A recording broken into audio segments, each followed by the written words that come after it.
Politique 2012 avec Christophe Jacubizine. Christophe, bonjour. Bonjour Christophe, bonjour à tous. La suite de notre feuilleton, suite de nos révélations sur la candidature de Dominique Strauss-Kahn aux primaires socialistes le 28 juin. Le moins que l'on puisse dire, Christophe, c'est qu'hier, vous avez, disons, ébranlé le Parti socialiste. Disons qu'on a mis un petit peu le bazar, c'est vrai. Désormais, tout le monde au Parti socialiste doit se positionner par rapport au candidat Dominique Strauss-Kahn. Je vous disais hier quelle était la stratégie de Strauss-Kahn à l'égard de ses trois principaux rivaux, Aubry, Royal, Hollande. Eh bien aujourd'hui, on va faire l'inverse. On va raconter la réponse des trois éléphants à Dominique Strauss-Kahn. Allez, Ségolène Royal.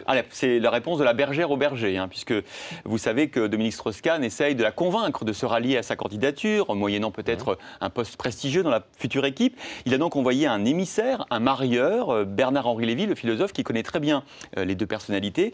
Eh bien, c'est par un communiqué que Ségolène Royal a répondu, nous a répondu, lui a répondu.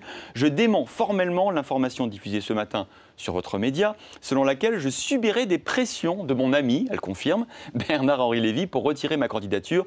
Alors vous noterez qu'elle parle de pression, pas nous. Nous, on dit juste qu'il y a une mission confiée à Bernard-Henri Lévy. En tout cas, on prend note de ce communiqué. Pour l'instant, l'ex-candidate à la présidentielle n'est pas prête à se donner à Dominique Strauss-Kahn. C'est normal. Les négociations ont à peine commencé et elle a de nombreux atouts à faire valoir, notamment son poids dans l'opinion, dans les sondages. Les paris sont ouverts. Bon, deuxième cible pour Dominique Strauss-Kahn, Martine Aubry. Vous parliez hier d'opération réconfort pour celle qui semble, ça te fait une raison. Oui, et d'ailleurs, le Nouvel Observateur, sur son site internet hier matin, affirmait que Martine Aubry s'était confiée à des proches pour leur dire qu'elle avait renoncé aux primaires à la présidentielle. La réaction de l'intéressé n'a pas tardé.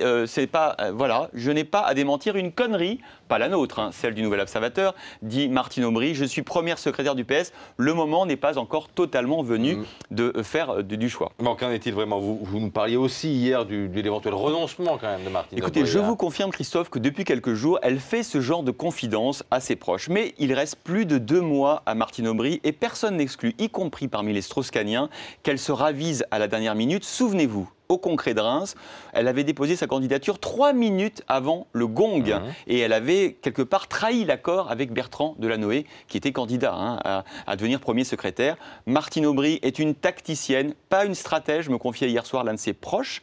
Aujourd'hui, elle sait qu'elle a perdu face à Strauss-Kahn. Demain, elle fait tout pour que DSK sorte du bois et elle attend de voir si le PS n'explose pas.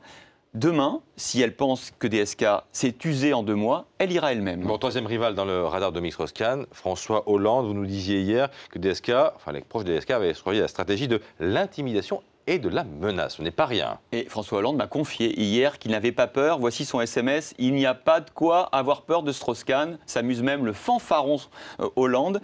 François Hollande est persuadé que Martine Aubry a démenti hier l'information du Nouvel Obs parce qu'elle sait sinon elle mettrait DSK en difficulté. Le directeur général du FMI ne peut pas se permettre d'apparaître aux yeux du monde comme le futur candidat à la présidence de la République française. Son statut, vous le savez, lui interdit. Et les 2 prochains mois vont être très difficiles à gérer pour lui, à Washington comme à Paris. Merci beaucoup Christophe Jacubizine.